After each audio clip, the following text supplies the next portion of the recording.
and mahirap kasi talaga yung pinagdaanan ng team pero masasabi ko talaga na every member of the team stepped up to get us this far in the finals. Tsaka hindi pa kami tapos, pero I have to give credit to everyone talaga in the team kasi everyone did their roles, from the coaches, from the players, sa bench, sa training, lahat talaga sobrang team effort. So, alam namin na kailangan mas malalim pa yung paggugutan namin going into the finals.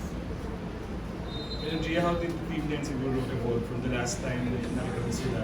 How different is this team na even though mas dominant kayo before, pero kumbaga nandun pa rin yung capability of really pushing the game? I think I've experienced this conference how experienced and composed my teammates can be. Alam ko, hindi rin madali ang pinagdaanan ng team the past few years na wala ako. Pinagtrabaho nila bawat championship, bawat finals, bawat game na napaglaro nila. And it shows talaga ngayon sa kung paano nila dinadala yung sarili nila at nadadala rin nila ako sa mga games na pinagdadaanan namin. And yeah, I'm just so proud of everyone. Gia, pero this time parang baga, gano'n nakakapanibago na ako? This time mas mahirap talaga yung pinagdaanan niyo sa dream na yun. I think every championship or every season we played, mahirap. We have to give it to all of the teams that are playing kasi walang larong mahirap. Ay, walang larong madali. Sorry, walang larong madali. This whole conference.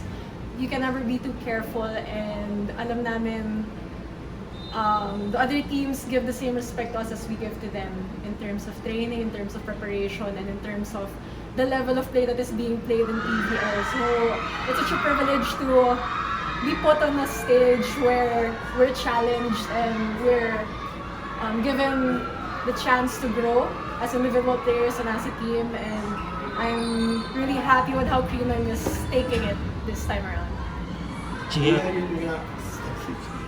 Gia, on a personal level lang siguro note, ano yung mga in-overcome mo sa sarili mo para maka-reconnect ka rin with Creamline en route to the finals? Overcome sa sarili. With me kasi, syempre I know for a fact na it's been a while since I played with Creamline, so there was some hesitation, there was some kahit onting doubt na makaka-gel with the team ba ako as the games go by, as trainings go by. Pero parati ako nire-reassure ng teammates ko, ng coaches ko na kaya namin, kaya ko, kaya namin at tatrabahoin talaga namin yung connection at yung bawat laro na kailangan namin pagdaanan and to just trust in myself and in the whole team. So the times na I don't feel like I'm playing the best volleyball I'm playing, Kyle is there, Ate Michelle is there, Tots is there. Everyone else is there ready to step up. So, para end of the day, I don't really have anything to worry about kasi alam ko malalim yung bench namin at kaya namin salad yung isa't isa. Gia, yun nga, makakatapat ko ulit yung signal the past 3 games na nakalapit, dalawa yung nakuha nila. And si Jel kayo na maganda rin yung nilaro niya sa 2 weeks na yun. Can you talk about lang yung magiging finals niyo against Signal? Well, yes, the past games we went up against Signal. Grabe din talaga yung nalaro nila. Grabe yung preparation, yung scouting. But the finals is a different story. At least I'd like it to be a different story. So this time around, we have time to prepare. We have time to rest. We have time to prepare for Signal lang talaga. So all our focus is on them. I don't know. At the end of the day, both teams in the finals right now are very role-playing teams. As in, walang isang star. Everyone has their role. We always talk about it pagka nag-viewing kami for Signal kasi they've worked hard for this also.